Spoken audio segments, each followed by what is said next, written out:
Olá, meus amigos, um dia de muita paz para todos nós. Hoje, exatamente 21 de julho de 2023, estamos nós reunidos para estudarmos a obra Ave Cristo. Nós vamos envolver o nosso irmão Augusto, que irá fazer a nossa prece de gratidão, e logo depois a nossa irmã Aramita irá fazer a recapitulação do nosso último estudo.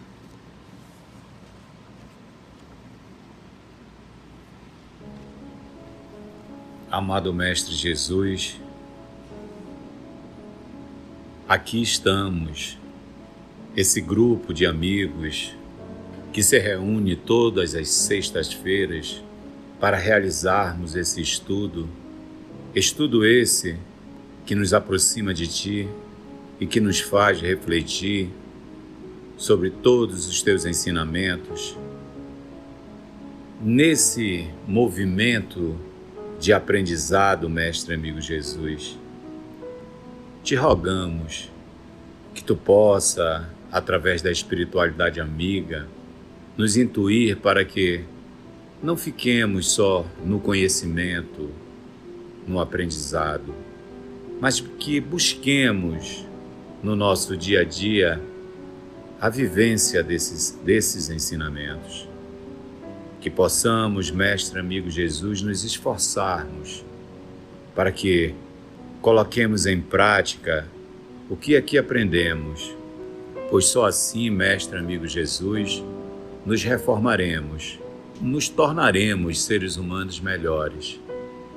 E é nessa caminhada, nessa busca dessa evolução, dessa nossa melhoria moral, que te rogamos, Mestre, que Tu sempre esteja conosco e que possamos também sempre estar contigo. Obrigado, Mestre, e fica conosco hoje sempre, que assim seja. Que assim seja.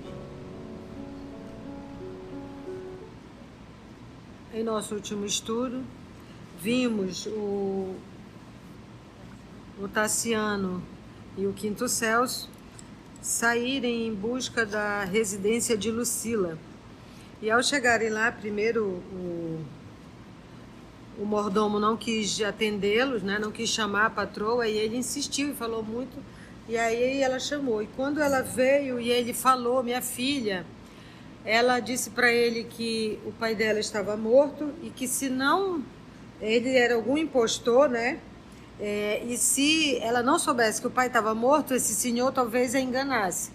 E ele insistiu, falou muita coisa, e ela se aborreceu e pediu para o Croton, né, soltar o cão de guarda para expulsar daqui estes ladrões gauleses. Nós paramos aí, nessa hora onde os cães vão ser soltos. Vale ressaltar, Amita, que ela negou a reconhecer o próprio pai. Né?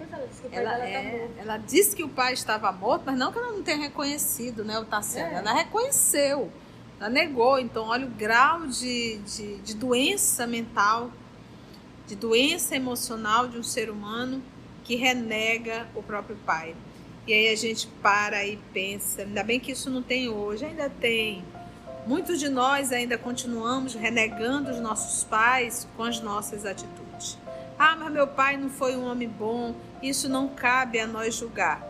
Ele é pai, sempre será pai, e devemos a ele todo o respeito que nos cabe, na condição de filho. Então vamos lá, retomando esse momento doloroso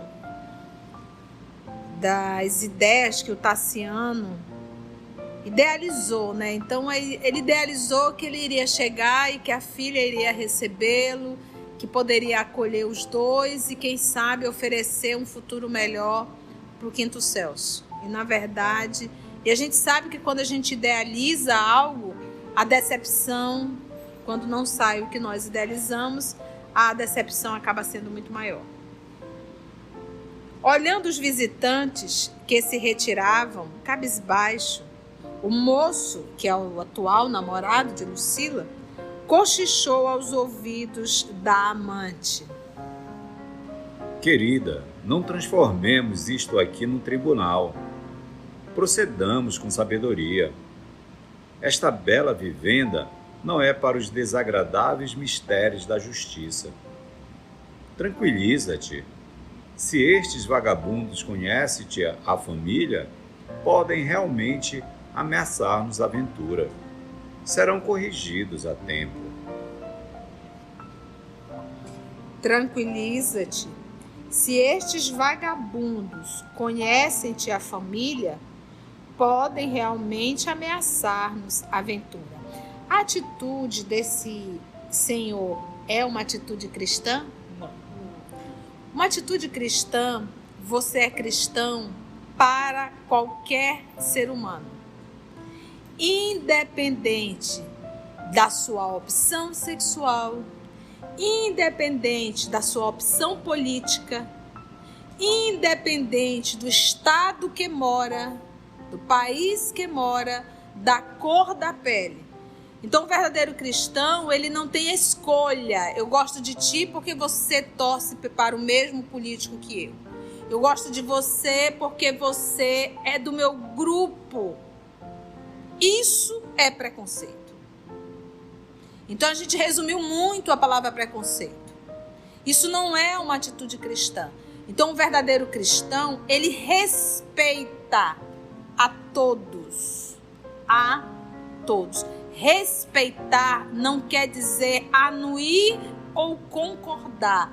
Quer dizer respeitar. Por quê? Porque a escolha de A, B, C ou D, só uma pessoa poderá responder. Ela própria. Então eu não tenho o direito de dizer para o A ou para o B o que deve fazer. Nós estamos em estudo esclarecendo a todos que se propõem a ouvir, mas cada um irá decidir o que quer fazer. Então, o verdadeiro cristão, ele aprende a respeitar a todos. Nunca quer o mal de ninguém. Então aqui ele se refere a esses dois irmãos como o quê? Vagabundos. Mas a gente não vê muitos espíritos, mas esses vagabundos merecem isso mesmo. Transgrediram a lei, tem que realmente ficar preso. Hoje, no século 21. Que cristão é esse? Que tem partido? Então, a gente tem que aprender, como cristão, a respeitar a todos. Me lembra o nosso Senhor Jesus com a mulher adúltera. Me lembra o nosso Senhor Jesus com a mulher samaritana. Me lembra o nosso Senhor Jesus com os fariseus, que também eram pessoas criticadas pelos judeus. E ele nunca se negou nem de falar com a mulher samaritana, nem de atender a Madalena na casa de Pedro, e nunca se negou a sentar à mesa com qualquer publicano, porque o publicano era tido como um ser humano de má vida. Por quê? Porque ele era o cobrador de impostos. Então os judeus odiavam os publicanos. Então essa é a atitude do verdadeiro cristão. O cristão, ele olha para qualquer ser humano como irmão e não como uma opção de A, B ou C. A escolha de cada um é responsabilidade de cada um. A minha função de cristão é respeitar. E volto a repetir, respeitar não é sinônimo de anuir ou concordar, é de respeitar. Vamos sempre repensar isso na nossa vida. A gente lê os livros espíritas, um livro como esse, mas a gente não se toca no que nós estamos fazendo no nosso dia a dia. A que Deus nós estamos servindo? A que posição eu estou tomando como cristão? Desrespeitando as escolhas de cada um. Então é isso que a gente tem que entender. O que nos falta é respeito. E quando ele chama aqui de vagabundo, é isso? Ele não tem absolutamente nenhum respeito por um homem cego e por um jovem envolvido ali no braço, guiando um cego. E, despedindo-se ainda, acrescentou: serão presos. O anfiteatro, nas grandes festas, é a nossa máquina de limpeza. Então a gente olha para o passado, meu Deus, as pessoas eram presas e jogadas no anfiteatro, comidas pelos leões. E a grande massa romana era indiferente a tudo isso. Olha aqui, ele diz, é uma máquina de limpeza. A pobreza, a miséria, os inimigos, tudo aquilo era levado. Rico não era preso. Nesse período aqui, 200 da era cristã, eles separavam. Então, aquelas pessoas que eram da alta sociedade e que eram cristãs, essas aí eram poupadas, separadas e calha a boca, não diga que você é cristão, fica ali na sua. A grande plebe mesmo era levada a coxo para lá. Lucila sorriu com a expressão de uma gata reconhecida e Caio passou a acompanhá-los. A gente diz assim, mas por que ele fez uma comparação com uma gata? Ele não está culpando a gata, mas está chamando ela de animal. Um animal felino. Eles são calculistas. Ele está ali às vezes fazendo um carinho em ti, de repente ele dá-lhe uma patada em ti e vai te azunhando, né? Eles são manhosos muitas vezes e ela está fazendo esse movimento de manha, mas com as garras para fora para destruir. E gata na condição de comparar realmente com um comportamento animal. Tassiano, surpreendido e indignado, não teve lágrimas para chorar. O desejo inútil de vingança obcecava-lhe o pensamento. O amor que ainda consagrava a primogênita transformara-se, de repente, em ódio roaz, ou seja, que destrói, devastando. E a gente pensa assim, se ele exterioriza esse ódio todo, essa raiva, isso está dentro dele. Só precisava o quê? Só um gatilho. Então, ele continuaria amando a filha. Se a filha o recebesse com todo carinho, com todo respeito. Oh, papai. Pronto. A partir do momento que a filha foi péssima, realmente foi péssima, todo o sentimento dele acabou. Agora eu pergunto, se ao invés de ser ela, fosse a Blandina, vocês acham que ela teria... Não. Se a Blandina tivesse tido essa atitude e o amor que ele devotava a Blandina, se fosse a Blandina aí, ele estaria com ódio? Não. Por isso que a gente fala que o amor nos liberta. Nos liberta do quê? De todo sentimento que nos aprisiona, porque o ódio aprisiona. Então, na verdade, ele já não tinha empatia com a Lucila. A gente percebe da relação, era cada um para um lado. Quem era a afinidade da Lucila? A mãe, que tinha uma mente tão ardilosa quanto, mas tia, ela aprendeu com a mãe, aí a gente volta ao livro dos Espíritos, é questão de afinidade, porque o fato da mãe fazer o mal não quer dizer que a filha é obrigada a fazer, a não ser que ela tenha tendência para aquilo. Se ela tem tendência, se ela bate com o mesmo grau de afinidade, ela vai fazer igualzinho.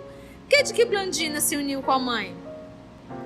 Entende? Então é uma questão de sintonia e afinidade. E aqui a gente fala esse ódio todo dele. Se pudesse, pensava Tassiano, mataria a própria filha, crendo que esse era o único recurso para quem, como ele, havia ajudado a gerar um monstro. Aí a gente volta. Quem era Tassiano? Um espírito superior? Não. Mas um espírito inferior, quando ama, ele não tem um pensamento do ódio e da raiva desse jeito. Quando é um verdadeiro amor. Quando é uma paixão, ele pode até matar.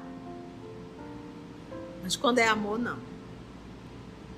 Celso, porém, afagando-lhe a cabeça, enquanto caminhavam, E Celso está ferido. Lembra que o cachorro machucou Celso.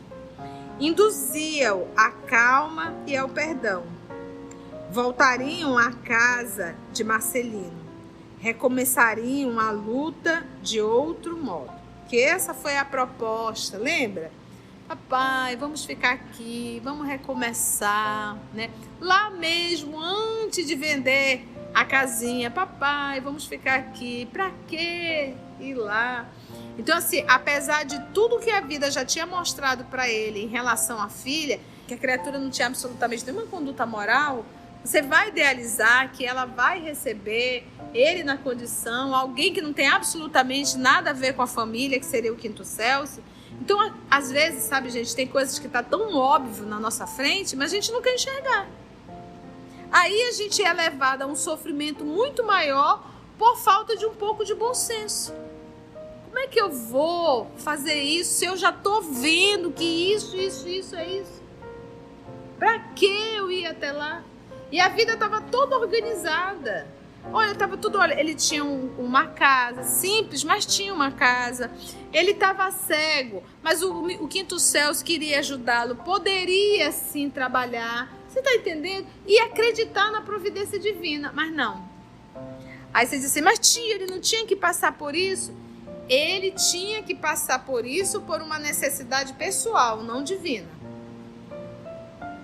Entende o que eu estou querendo falar? Porque se ele já tivesse entendido a providência divina, ele teria ficado lá. Mas como ele ainda não entende a providência divina, ele quer correr atrás daquilo que não deve correr, aí ele precisa aprender através da dor. A ideia dele, o melhor para ele, é o império, é um estudo, somos nós hoje. De repente você tem um filho que tem alguém que só pode oferecer ali um centro espírita para ele estudar. Não, meu filho, você tem que ir para uma cidade grande, você tem que fazer uma faculdade, você tem que estudar. Não mudou, gente, hoje isso. A gente está sempre idealizando a parte do desenvolvimento intelectual, a gente não se preocupa muito com moral. E essa era a ideia dele de pai. Eu quero que o meu filho estude. Ali com os cristãos, ele vai fazer o quê ali com os cristãos? Só atender gente necessitado, ficar rezando, falando de Jesus. Quem é esse carpinteiro? Então, para ele aquilo não tem importância. Mas ainda hoje é assim.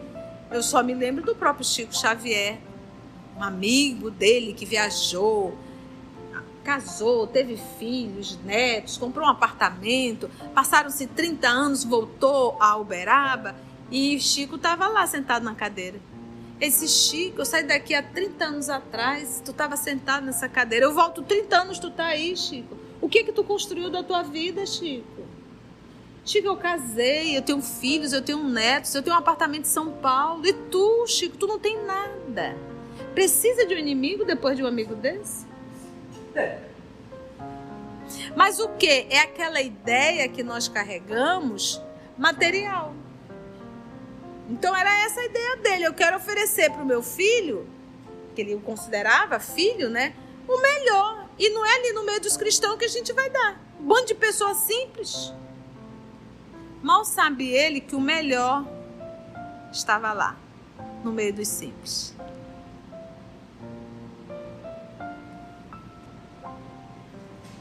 Celso, porém, afagando-lhe a cabeça enquanto caminhavam, induzia-o à calma e ao perdão. Voltariam à casa de Marcelino, recomeçaria a luta de outro modo.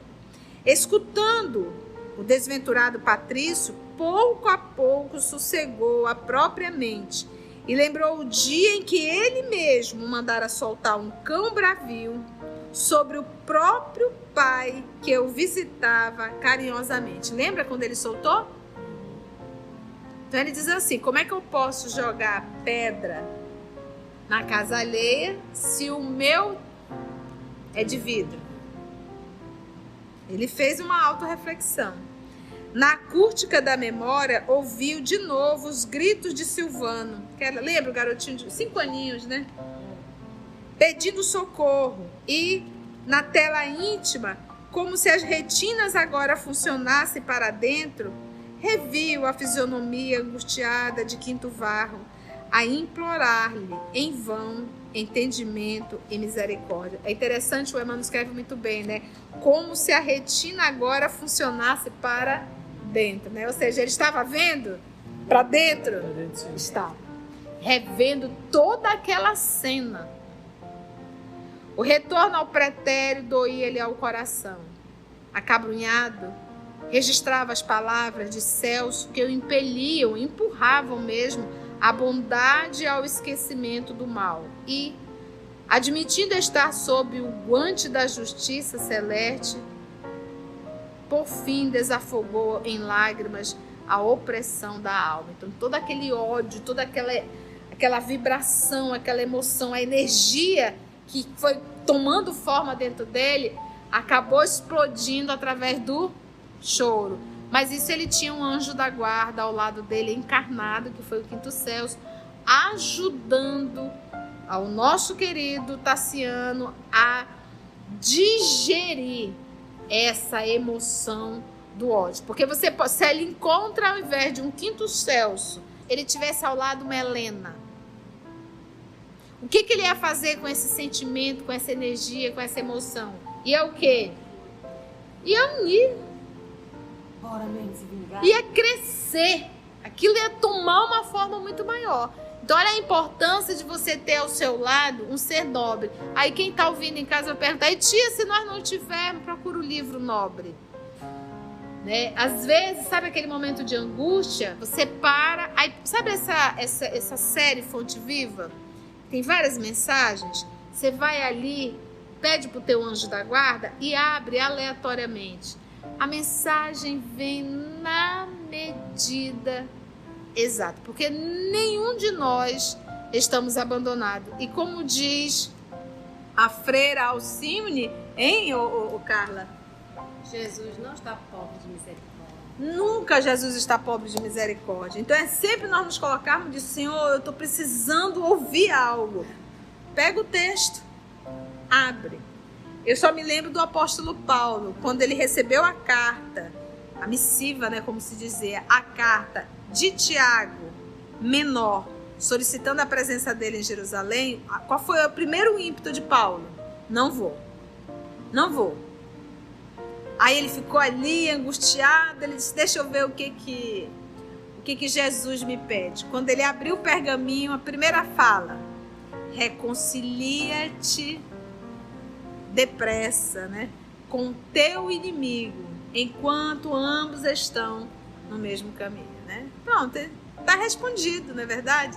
Então é esse o movimento sempre. Gente, eu sei que a tia hoje comentou um tanto mais, mas nós precisamos trazer essa experiência do Tassiano para nós fazermos uma auto-reflexão e uma auto-avaliação. Foi bom? E assim agradecemos a Deus nosso Pai, agradecemos a Jesus, o nosso Mestre por excelência, o amor de nossa vida, e aos amigos espirituais aqui presentes. Se Deus nos permitir, até o nosso próximo encontro.